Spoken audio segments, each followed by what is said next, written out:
दोस्तों मैं आशा करता हूँ आप लोग ठीक होंगे, सेफ होंगे। दोस्तों आज हम इस वीडियो में अमृता प्रीतम की पोएम आई से अंटू वरिश शाह जो पोएम है उस पोएम का थीम के ऊपर आज हम इस वीडियो में बात करेंगे। तो चलिए दोस्तों वीडियो को स्टार्ट करते हैं। वीडियो को स्टार्ट करने से पहले दोस्तों प्लीज़ सब्सक्राइब कीजिए, उसके बाद बेल आइकन को प्रेस करके और क्वेश्चन क्लिक कीजिए। थैंक यू सो मच दोस्तों। वीडियो को स्टार्ट करते हैं, लेट्स बिगिन। दोस्तों अगर हम इस पोएम का सेंट्रल थीम की बात करें, दोस्तों इस पोएम का सेंट्रल थीम है effect and reality of partition in Punjab of 1947। दोस्तों हमें पता है कि 1947 में जब हमारा देश आज़ाद हुआ तो हमारा जो भारत था वो दो टुकड़े में बाँट हो गया था, एक था पाकिस्तान और एक था इंडिया। अब दोस्तों क्या हुआ था कि उस टाइम पे जब बंटवारा हुआ तो हमारा देश का हालत बहुत ही ख़राब था। चारों तरफ खून खराबा का माहौल था। इसी तरह हमें देखने को मिलता है कि पंजाब का जो सिचुएशन था वो बहुत ही ख़राब था, क्रिटिकल था। चारों तरफ खून की नदियाँ बह रही थी और चारों तरफ डेड बॉडीज़ थी। पंजाब के जितने भी लोग थे वो अपने खुद के लोग को मार रहे थे रिवेंज लेने के लिए, क्योंकि दोस्तों उस टाइम पे जो इंग्लिश पॉलिटिशियन थे, इंग्लिश जो सेल्फिश पॉलिटिशियन थे, उन्होंने भारतवासी के अंदर, पंजाब के वासियों के अंदर एक जो बहुत ही ख़राब एक बीज बोया था। उन्होंने समझाया था कि उनके खुद के देशवासी उनके एनिमी है। इसी तरह दोस्तों अपने खुद के देशवासियों को लोग मार रहे थे। तो पंजाब का सिचुएशन भी सेम था। चारों तरफ ब्लड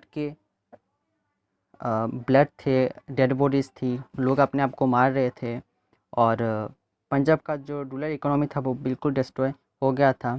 जितने भी लोग थे पंजाब में वो बहुत ही टेंशन थे रह रहे थे। तो इसके ऊपर दोस्तों पोएट ने इस पोएम को लिखा है कि उस टाइम के पंजाब का क्या सिचुएशन था पार्टीशन के बाद। दोस्तों ये सेंट्रल थीम है इस पोएम का। अब जो दूसरा थीम की बात करें तो वो है हिस्ट्री। अब दोस्तों 1947 का जो पार्टीशन था ये एक हिस्ट्री का पार्ट है और ये जो पार्टीशन हुआ था ये एक इतिहास है, एक हिस्ट्री है। तो इस पर्टिकुलर टाइम पीरियड को लेकर ये पोएम को लिखा गया है। तो हिस्ट्री दूसरा इम्पोर्टेंट आपका थीम है इस पोएम का। अब दोस्तों अगर हम तीसरा थीम की बात करें तो वो है इमोशन।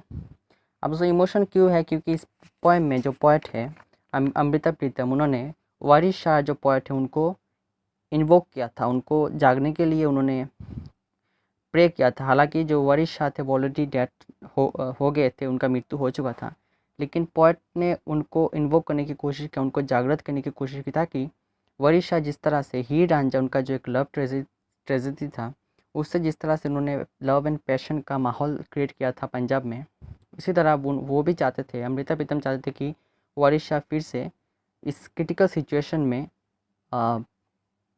अपना जो love and passion through writing के ज़रिए फैलाए। तो इमोशन एक थर्ड इम्पॉर्टेंट थीम है। दोस्तों ये तीनों थीम इस पोएम का सेंट्रल थीम है। तो थैंक यू सो मच दोस्तों, आज के लिए इतना। गुड बाय, अच्छे रहिए, स्वस्थ रहिए।